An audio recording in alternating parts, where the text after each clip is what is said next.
I'm that girl who knows about hopeism because I heard it last night in a session that the subconscious was saying that any information about the new earth, regardless of whether you get sort of limited information and perspective about it being here, or you get the full information or can process and hear the full information about the new earth being a different planet, it's all to give you hope.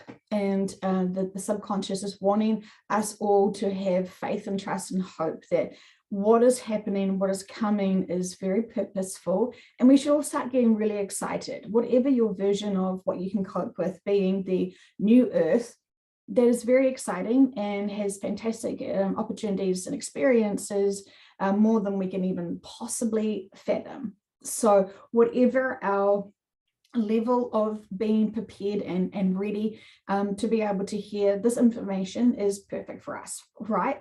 It sort of seems like I was asking the subconscious, would it help people more to hear this information, to be able to, know the difference between sort of like limited information and perspective versus the bigger truth. And they just said it's just not possible for certain people to be able to hear more information. And so they have been guided to certain sessions and that's all. And other people have been guided to most of the sessions, and it's significant and purposeful. So it's really interesting what the subconscious says to us about how there needs to be true hope, because when we just see all of this density being purged out, we're in that really challenging birthing process, or when it's like when you try to clean like the kitchen and pantry, right? You try to take away, you want to clean all of those shelves. And so you've got kind of a little bit of a mess and clutter, and you actually have to make a lot more mess and clutter to be able to fully go through and completely finish. When you finish, everything's in order and it's perfect and wonderful and clean. But we end up making more mess when we're trying to make less mess to be able to be the final product. So you know what I'm talking about, right? Like it always feels like, oh my gosh, spring cleaning gets a little bit scary sometimes, doesn't it? Because it looks like a hot mess.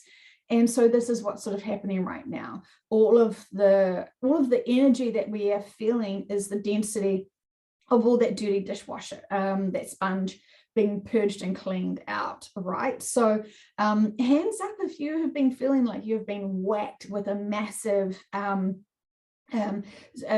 illness or sickness or something. Lots of people that I know around the world have got sore throats, again, trying to release blockages for speaking your truth, right? And there's a whole lot of other stuff as well. But sometimes you can be really good at speaking your truth, but it seems like the other day they were sort of saying to me, and I know that they're not really encouraging us to drink alcohol, but they sort of say humans are more brave and they're not afraid of reactions from others. When they've got alcohol in their systems, they will do a dance move that they've never tried to do before in public, right? They have that courage to do something and not block and limit yourself because of reactions and behaviors and responses from others. You're fearless. And they sort of say, we would love for you to have that approach without the alcohol. So there's that. So yeah, lots of people are purging and being the cleaners up of that dirty sponge water, as many people are just releasing and surrendering and purging. Epic purging. So it's fantastic times, isn't it? And it's amazing the difference a few sessions and a few sort of distance and time can make, because certain people that we have been working around through sessions, hearing what their agenda for humanity is, now that they've got a little bit of healing, it's amazing, right? Like it does change someone profoundly. I've seen this many times when people have had sessions where their perceptions have been so mind-blowingly advanced that they can't go back to their old perceptions. And it seems like a lot of people are afraid to step up into their belief systems for whatever reasons. And a lot of people feel victims to their life contracts. to the way that people have treated them and a whole lot of stuff. And it feels like, from what the subconscious was saying yesterday, is that lots of people still want to hold on to being a victim. Now, isn't it interesting? Because we've chosen these lifetimes. We've chosen the interactions and the relationships that we have with other people for those lessons to empower ourselves. So if you're still sort of stuck in the victim mode, or why me? Why would the universe give me this life contract with this prickly cactus? Why? Why did you want to learn from that? Is it because you know you're unbreakable and you just needed that little reminder to empower yourself? And has that little reminder to empower yourself sort of, you've been a bit distracted from those lessons? So it's all choices, but remember, we've got to sort of see things from the bigger perspective to be able to find our balance and our neutral and have full acceptance. And sometimes that can be a journey, especially when we're so passionate about it, especially when we feel like we've been so wronged. And truly all we've been doing is trying to be reminded that we are amazing souls in these meat suits having these experiences. And so once again, had fantastic journey with information about the new earth, and the subconscious reminded me that I should be asking the subconsciouses to show and give senses to my clients the new earth. Have a peek, sneak, I think they said, ask for a peek, sneak of the new earth to give that client true feeling and true excitement. And this is when they said Hopeism. So there's that. So interesting what's been going on in private sessions, that it's so intensive. And now we all know we're safe. We all know we're protected.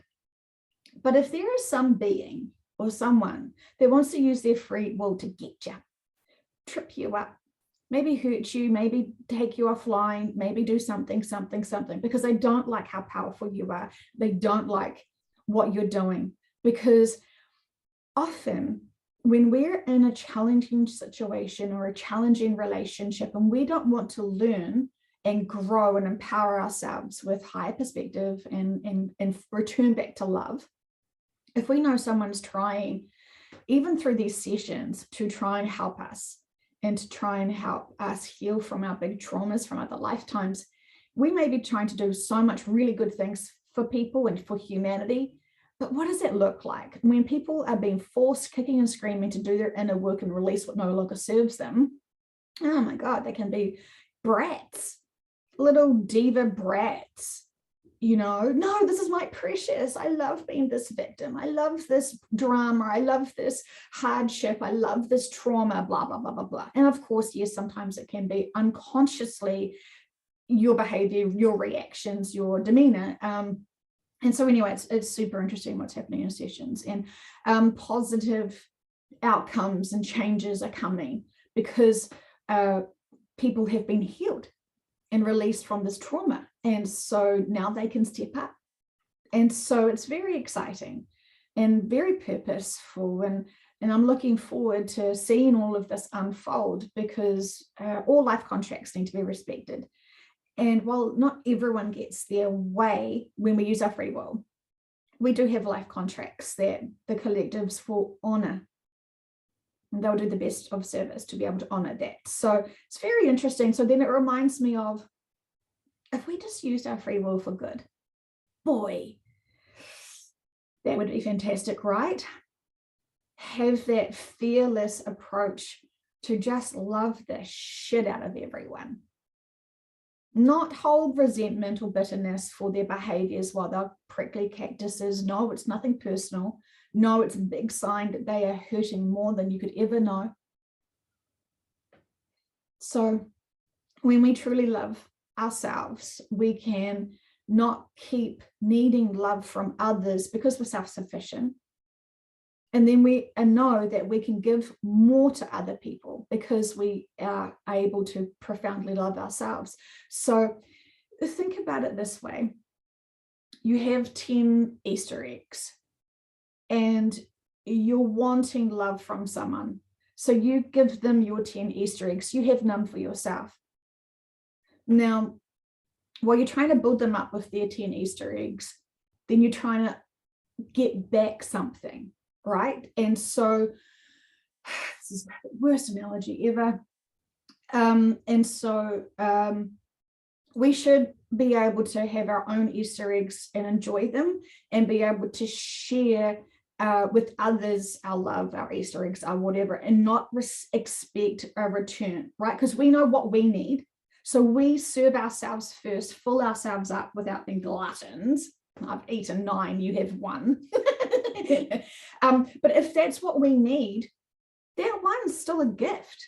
That one is still a blessing. They're still lucky to have that one, because you're not wanting anything from them. You're just purely giving, knowing that you're giving and you're not expecting anything in return because you're full. You know, if you have one more, you're going to pop. And so this is how we should be seeing love. Giving and not expecting things to be given back in return. Yeah, of course, that would be nice, of course. But if they're struggling and they're thirsty and they are gluttons and they want to eat everyone's Easter eggs and they can't share and they're just overloading. Yeah, it's a terrible analogy, but you know what I mean, right? We shouldn't be trying to seek from others. We should be able to serve others, because we should be able to serve ourselves first and know the difference. Because if we give too much of ourselves away, there's nothing really to give. We're burnt out. We can't relax. Anyway, there was something else that they wanted me to say. It's quite important times. It is really quite important times. And so whatever you're able to do to be able to give yourself hopeism, do it. That's for sure, because big events are coming. We can't avoid them. And so let's remind ourselves what's really, truly significant and important in this lifetime, and not be distracted. Remembering that when the bigger events happen, we will be finding our communities. We will be finding people in our communities to support and lean on each other. And that's exactly what the subconscious wants for all, is for us to not just hide in our homes terrified. They want us to be able to love each other and share what we have with each other and trust each other, not be afraid. So there's that. Another thing is, so many people get hung up on, meat products and stuff. And I know it's awful. It's awful. We shouldn't be having an abusive system where we are, farming animals. They are beautiful souls who've come down, and they should have always been respected and honored, and there should have been a much more better way to live. And we're just gluttons, aren't we? We're just totally gluttonful, and we're so wasteful as well. And humanity is embarrassing to itself, really, because of the majority of our lack of understanding of souls. And while I know lots of people got a little bit upset about my my judgment of vegans, I'm not judging people who are vegans. I think that's really profound, and I think that's really great. You do you. But I'm judging those vegans that are shaming others. And I feel like they sort of think that if they're a vegan, they've got this righteousness and they're better than thou and all this sort of stuff. But what you're judging people on is using the body of a soul who's left that body, right? That soul contract was to come down, be that farm animal, and be consumed after they've left the body, right? The soul knows that. The soul's not a victim. So all of these people who are so emotionally reactive to that poor soul, that poor victim, I'm going to now make everyone feel guilty because there was a victim there. Mature up a bit, people, because you're not respecting that life contract that soul had. It wasn't changed. That life contract was exactly how it was. So, spirituality and being mature and having the higher perspective of all is actually really important. And while you're trying to shame and embarrass people for eating meat products, well, there's a lot of growth there for you, because the animals, the souls of those animals came down to be of service. They came with very high frequency to be able to help heal and upgrade many people with eating meat products. I know it wasn't always the case that the meat had muscle memory, and it was very challenging. It was very dense, very, very dense, right? And so now when we are in tune with our bodies, we know that we need a lot less than what we think we should. And truly honest, connected people would notice that some of this meat is a high frequency. And how do you get and honor that high frequency? You have gratitude to it. You don't sit there and feel super fucking guilty.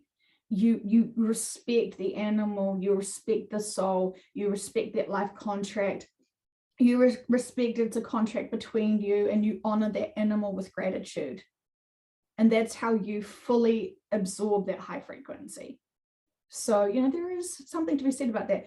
Also, if you've got a big problem about using the bodies of removed souls, well, let's think about the tree, right? I don't know, this is really crass, but the tree had a really, really, really long life, and it was brutally cut short, potentially, right? But of course, life contracts.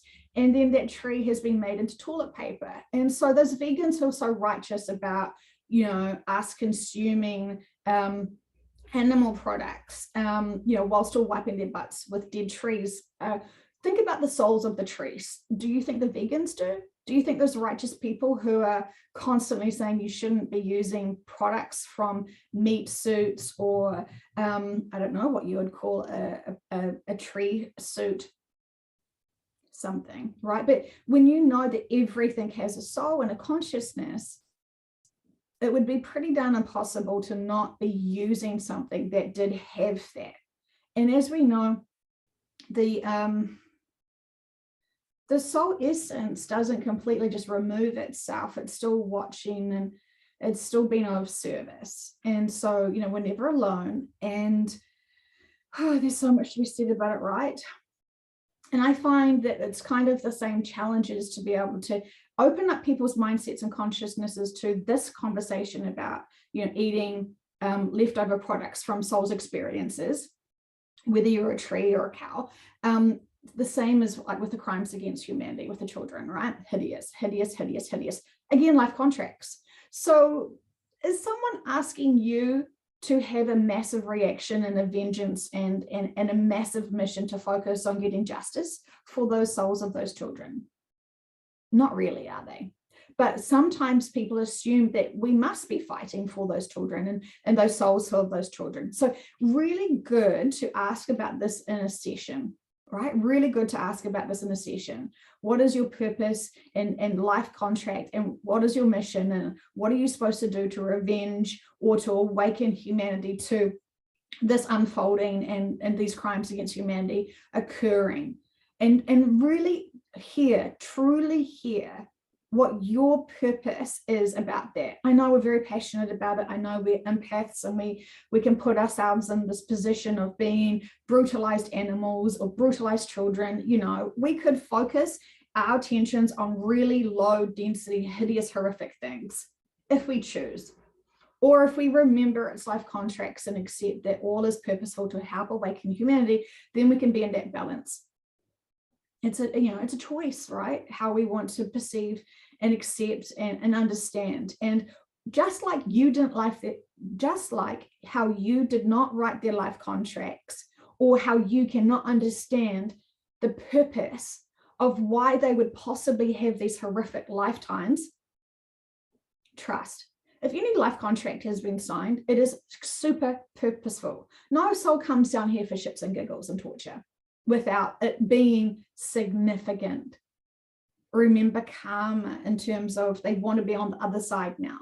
They potentially did it to others, and so they want to experience it for themselves for whatever reasons and purposes. We can't assume with our 3D Mr. Stupid minds why people are choosing, why beings are choosing their soul life contracts. Super important, right? So kind of focus on your soul contract, focus on you, focus on why you're here now, and focus of how you can be of service. And I know it's frustrating talking to people about small talk. Oh my God, I get it. It is draining and boring, and I'd much rather talk about metaphysical stuff. But the very few times I have to talk about small talk and just basic stuff with people, it's so slow and dull. But I have to sort of honor them and be able to let them know, I listen to you, I hear you, I respect you, I love you, I'm here for you. And yes, if only conversation we can talk about today is the weather and something small, that's okay. I'm here for it, right? So let's not just poo-poo all of these small talkers in our lives, honor them, because they're just on those baby steps to having confidence to talk. And the more we are open to listening to them, that relationship will grow real fast.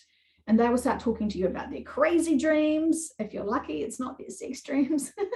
Ooh, sometimes you just don't need to hear certain things. Anyway, there's that. Okay, my friends. Well, I love you. I feel like there is still so much I need to share with you once again, but small bite sizes, right, of information to be able to try and remind us why we're here and how we should be choosing our free will. And my goodness, if we all used our free will for good and to empower others and ourselves, love it. Absolutely love it. That gives me so much joy to think that we all could make those fantastic choices moving forward.